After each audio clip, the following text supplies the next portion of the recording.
Get ready for the dictation on the count of 3, 2, 1, start.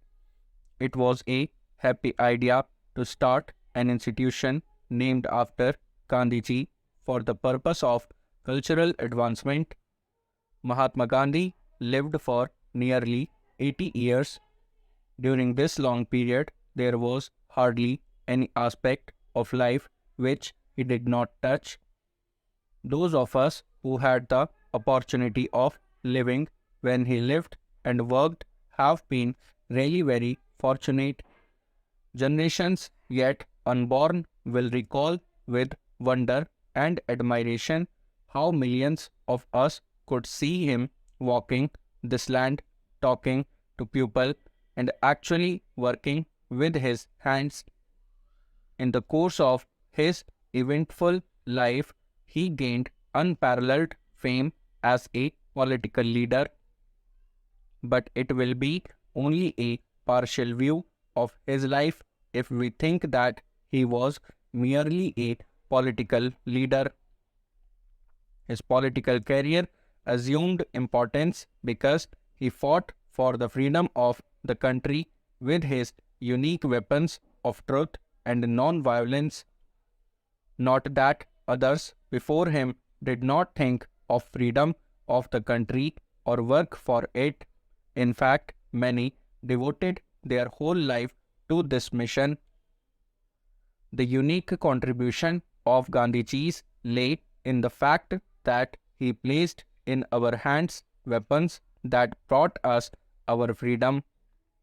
Non-violence and satyagraha, on which he insisted, were not intended only for political purposes. He looked upon them as the fundamental principles of his life and applied them to every question that came up to him for consideration. He did not claim at any time to have evolved a philosophy or a system of philosophy. He was never tired of saying that instead of writing a thesis, he was engaged in the actual application of his principles to concrete problems that came up before him.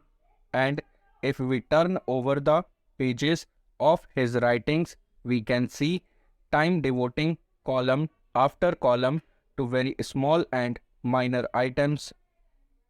To him, a small item was not unimportant if it involved a question of principle. He was so cautious about the application of his principles that he evolved a whole series of propositions which applied to the life of man. A small incident like the shooting of a monkey or the killing of a calf would attract his attention as much as the big question of the winning of Swaraj. If he was so very careful about his principles and so very methodical about their application that he should take a comprehensive view of things. It is quite true that every problem cannot be solved through ahimsa. Everything has its own action and reaction. In the world of today, we find that countries have been fighting countries and nations have been fighting one another for many long years. Within our generation, we have seen two world wars fought for the purpose of ending war. Can anyone in his senses claim that war has ended or that all this violence which has been there for ages succeeded in ending violence? Whether in the sphere of religion, economics, or politics, violence has never solved any question. If it had solved problems, there would have been no problem left for us to solve. But the fact that there still are problems today shows that they have not been solved by the methods so far pursued by governments. Can ahimsa solve our problems? The answer is none too simple. The application of ahimsa to our present day problems is no doubt difficult, but perhaps it is not more difficult than ahimsa.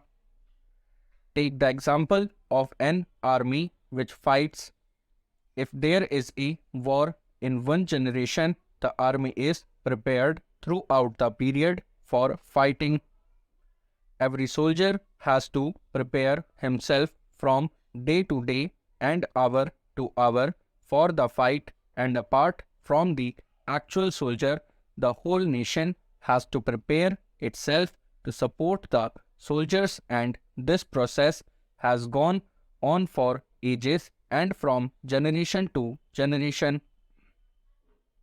Nobody can say that ahimsa has been tried out to the same extent in any country or by any people. The great service that Mahatma Gandhi rendered to mankind was that he gave it a trial in this country. He had to deal with such material as was then available to him. I cannot claim that we were very good materials, yet even with this indifferent material, he was able to achieve his objective. It should not require much effort to imagine that if it is tried on a bigger scale, we can achieve other nobler objectives also. It is a fact that the world today is beginning to turn towards Gandhiji. With the atom bomb and the hydrogen bomb, they have practically come to the end of the tether as far as the other method is concerned. Thoughtful and far-seeing people have recognized that they are on the lookout for an alternative, and naturally their thought turns to Mahatma Gandhi's method. But unfortunately, there is so far no complete understanding of that method. It will not be right to think that other people are unable to understand Gandhiji. That is not correct.